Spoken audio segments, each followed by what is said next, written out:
Saya pernah ngomong di channel saya bahwa apa yang dilakukan Prabowo itu ada dua kalimat yang bisa dipilih gitu ya. Yang satu itu adalah the art of war atau the art of survival. Itu time will reveal. Jadi apa yang dilakukan Prabowo sekarang ini itu adalah ini kalimat saya ya. Bukan kalimat Prabowo Gerindra, bukan kalimat Prabowo, ini kalimat saya. Itu adalah the art of war atau the art of survival. Antara dua itu. Dan waktu yang akan membuktikan. And time will tell, time will reveal. Itu. Nanti kita lihat nanti di pasca 2024. Kenapa saya dulu waktu di Dewa 19 itu, waktu musik ya, saya punya passion di musik. Saya punya confident untuk terjun ke dunia musik. Karena waktu itu ada yang namanya Ari Lasso, ada yang namanya Andra, gitaris saya, Erwin ya. Erwin yang baru meninggal. Yang baru meninggal main bass. Jadi tidak ada passion juga ada confident ya. Tidak hanya diri saya tapi juga teman-teman saya, grup saya, kelompok saya. Nah sekarang pun juga gitu Bang. Ada passion, ada confident, dan karena ada grup. Ada grup. Sekarang saya punya grup Fadlizon, Fahri Hamzah, Rocky Gerung itu saya anggap grup saya lah. Sekarang ada baru lagi Refli Harun. Ya kan? Nah yang disebutkan itu sudah tamu Refli Harun semua itu. Rocky Gerung, Fadlizon, Fahri Hamzah. Jadi kalau nggak ada grup, ya kita nggak confident Bang. Artinya kita ternyata jangan-jangan dibilang barisan sakit hati nanti kita ini ada. Enggak lah Bang. Insya Allah tidak ya. Gini yang perlu saya jelaskan kepada orang-orang ya, yang banyak yang belum tahu, terutama yang berenang di kolam itu. Saya itu kalau mau berkuasa Bang, dari dulu udah bisa sebenarnya gitu.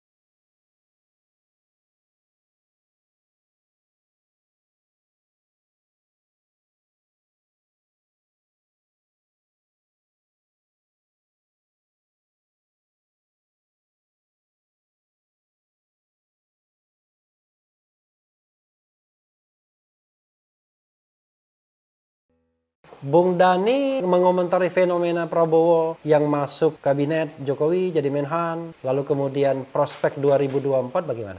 Ya kalau menurut saya pernah ngomong di channel saya bahwa apa yang dilakukan Prabowo itu ada dua kalimat yang bisa dipilih gitu ya. Yang satu itu adalah the art of war atau the art of survival. Itu time will reveal. Jadi apa yang dilakukan Prabowo sekarang ini itu adalah ini kalimat saya ya. Bukan kalimat Prabowo Gerindra, bukan kalimat Prabowo, ini kalimat saya. Itu adalah the art of war atau the art of survival. Antara dua itu.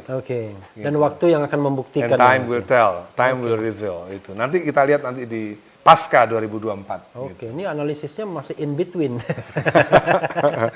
Analisisnya in between. Tapi sebagai pendukung setia dan bahkan anggota Partai Gerindra, merasa kecewa nggak? Tiba-tiba yang tadinya The Little Soekarno, orang menyangkakan The Little Soekarno ya. Begini Bang. Ternyata masuk kolam juga gitu. Kalau kata saya begini, itu tadi, kalau itu adalah the art of war, buat saya semua sah-sah saja. Kan ini kan belum finish. Jadi yang saya ingin sampaikan ke viewernya Bang Refli Harun untuk kepada orang-orang yang kecewa Prabowo ya, saya pastikan ini belum finish gitu. This is not over yet gitu. Dan sangat mungkin tiba-tiba di tengah jalan berubah. Ya itu tadi. Bukan hanya di 2024 ya. Itu tadi, ini the art of war atau the art of survival. Tapi begini Bung Dhani ya, kita tahu bahwa 2024 usia Prabowo sudah tua sekali ya, mungkin sudah hampir 70 ya. Dan kemudian kita tahu bahwa ada generasi muda yang sangat siap mentas ya. Kita sebutlah Anies Baswedan, ada Ganjar Pranowo, ada Ridwan Kamil, ada Hovifa, ada mungkin Agus Harimurti Yudhoyono juga lebih matang juga. Ada pemimpin-pemimpin lainnya, bahkan ada Fadlizon, ada Fahri Hamzah, ada Ahmad Dhani dan lain sebagainya. Kita tidak kekurangan calon pemimpin ya. Tapi kok tiba-tiba Mardigu Warwick nggak disebut? Mardigu Warwick juga ya. Nebeng juga Refli Harun ya. Rocky Gerung. Rocky Gerung ya. Jadi sebenarnya kan banyak sekali bibit pemimpin bangsa. Kenapa kemudian kita masih berpikir mengenai Pak Prabowo yang, maaf kata nih ya, karena kan Ketua Umum Partai Gerindra, sudah 3 kali kalah dalam pemilihan presiden secara langsung. Di dunia ini nggak ada orang yang kalah berkali-kali lalu kemudian nyalon lagi untuk keempat kalinya. Ada kalau kata Fadlizon ada. Siapa gitu namanya? Iya, dia Fadlizon tuh referensi Amerika tahun berapa gitu, tahun iya, tahun 1800-an gitu-gitu. Ada juga Winston Churchill, Bang. Iya. Winston Churchill kan kalau kita belajar sejarah dia kan adalah politisi gagal tuh. Iya, tapi Winston Churchill kan dalam sistem pemerintahan parlementer. Parlementer kan tidak dibatasi masa jabatan. Ya. Lalu kemudian pemilihannya kan pemilihan partai, jadi otomatis gitu. Tapi yang saya pelajari dari Cipinang, Bang. Di Cipinang kan juga banyak ahli-ahli politik. Iya. Hampir semua presiden yang usia muda itu adalah boneka. Jadi kalau Prabowo itu menjadi presiden di usia tua, menurut saya ideal. Ideal, tapi barangkali bergeraknya lamban. Ya nggak apa-apa selama dia punya menteri yang baik-baik ya. Sementara dia punya menteri yang baik-baik. Yang jelas kalau kayak seperti Obama, menurut teman-teman saya di Cipinang itu juga boneka. Karena anak-anak muda selalu boneka. George Bush Junior itu boneka. Yang presiden realnya kan Dick Cheney. Jadi Itu di Amerika ya? Ya, Ada di Amerika. contoh nggak di tempat lain itu? ya saya rasa sih Amerika kan menjadi acuan kan, Iya. menjadi acuan demokrasi. Jadi tua dan muda itu berapa tahun? Ya, menurut saya Ronald Reagan tua kan? 70 dia. Ya kan? Ronald Reagan 70. Menurut saya itu kan tua gitu. Jadi kalau 50-an masih muda. Nah, masih muda apalagi di bawah 50. Kemungkinan jadi boneka itu. Jadi kadang-kadang kita jangan Bung Karno menjadi presiden kan 44 tahun. 44 tahun ya. Dia bonekanya Amerika kan kita nggak tahu, Bang. Oh enggak. Ya kan? Bonekanya tapi kita nggak tahu juga ya kan? Kan kita juga nggak tahu sebenarnya kita benar-benar merdeka atau nggak tahun 45 itu sebenarnya. Kalau kita pelajari benar-benar ya merdeka dalam substansi yang sebenarnya atau enggak kan kita nggak tahu. Kata Bung Karno, kalau kita berpikir substansi merdeka, nggak sampai kiamat tuh nggak pernah merdeka kita. Maksudnya deklarasi kemerdekaan, ya, how to declare itu independence. kan perlu kita pelajari lagi. Apakah kita benar-benar merdeka dengan ikut campurnya Amerika ketika itu kan? Kalau nggak ada Amerika kita juga kayaknya nggak merdeka deh, Bang. Ya kan? Tapi yang saya curious itu adalah ya, apa yang dicari seorang Ahmad Dhani di dalam berpolitik, ya, di usia yang tentu tidak lagi muda kan? Sebenarnya passion, Bang. Passion ya. Passion. Sebenarnya kalau passion dari dulu sebenarnya saya sudah punya passion karena Jadi bukan jabatan, bukan posisi. apapun gitu, apapun nggak usah harus menjabat juga kan. Kayak sekarang kan saya juga nggak menjabat apa-apa. Tapi kegiatan saya kan bisa dibilang kegiatan politik gitu kan, apapun itu kan. Yang saya maksud passion itu gini ya saya bangun tidur menghirup nafas yang dipikirin ya politik terus gitu. Bukan musik lagi ya. Ya, Musik hobi. musik sekarang jadi hobi.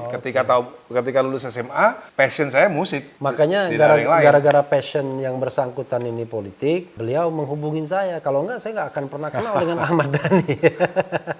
Karena passionnya Refli kan di bidang politik dan hukum. Begitu Bang, jadi gini, kenapa saya dulu waktu di Dewa 19 itu, waktu musik ya, saya punya passion di musik. Saya punya confident untuk terjun ke dunia musik. Oke. Karena waktu itu ada yang namanya Ari Lasso, ada yang namanya Andra, gitaris saya, Erwin ya. Erwin yang baru meninggal. Yang baru meninggal pemain bass. Jadi Iya. tidak ada passion juga ada confident ya, tidak hanya diri saya tapi juga teman-teman saya, grup saya, kelompok saya. Nah, sekarang pun juga gitu, Bang. Oke, ada passion, ada confident, dan karena ada grup. Ada grup. Sekarang saya punya grup Fadlizon, Fahri Hamzah, Rocky Gerung itu saya anggap grup saya lah. Sekarang ada baru lagi Refli Harun. Ya kan? Nah, yang disebutkan itu sudah tamu Refli Harun semua itu. Rocky Gerung, Fadlizon, Fahri Hamzah. Jadi kalau nggak ada grup, ya kita nggak confident, Bang. Artinya kita ternyata Jangan-jangan dibilang barisan sakit hati nanti kita ini. Aduh. nggak lah, Bang. Insya Allah tidak ya. Insya Allah Gini, yang tidak. perlu saya jelaskan kepada orang-orang ya, yang banyak yang belum tahu, terutama yang berenang di kolam itu, saya itu kalau mau berkuasa, Bang, dari dulu udah bisa sebenarnya gitu.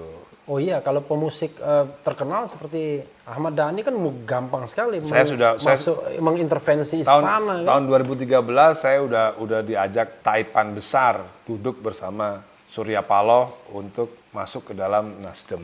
Kalau seandainya saya okein itu ya saya sekarang udah kaya raya, Bang. Minimal saya pengimpor gula. Sekarang belum kaya raya.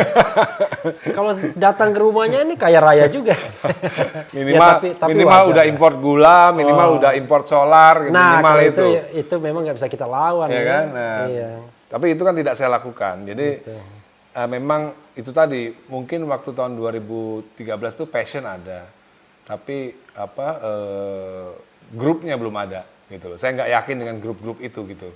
Hampir semua partai besar udah ngelamar saya waktu itu. 2014 saya ditawarin sama Wiranto. Ya, sudah pastilah. Jadi biasanya partai itu akan menawari orang satu, orang populer biasanya. Benda, orang banyak duitnya dulu. Ya. Kedua orang populer. Ketiga baru orang cerdas. Keempat orang biasa. Ya. Jadi kalau orang populer dan banyak duitnya dan cerdas pula ya nomor satu dia pasti ya. Ya seperti sejarah kan mencatat saya kan dekat banget dengan PKB kan. Kalau mau kekuasaan ya saya tinggal nempel Muhaimin aja pasti dapat kekuasaan lah. Iya. Ya kan? Tapi dengan Tahun 2015 saya PBNU. Resmi saya PBNU. Tapi dengan masuk ke politik ini tidak berusaha mempengaruhi teman ya.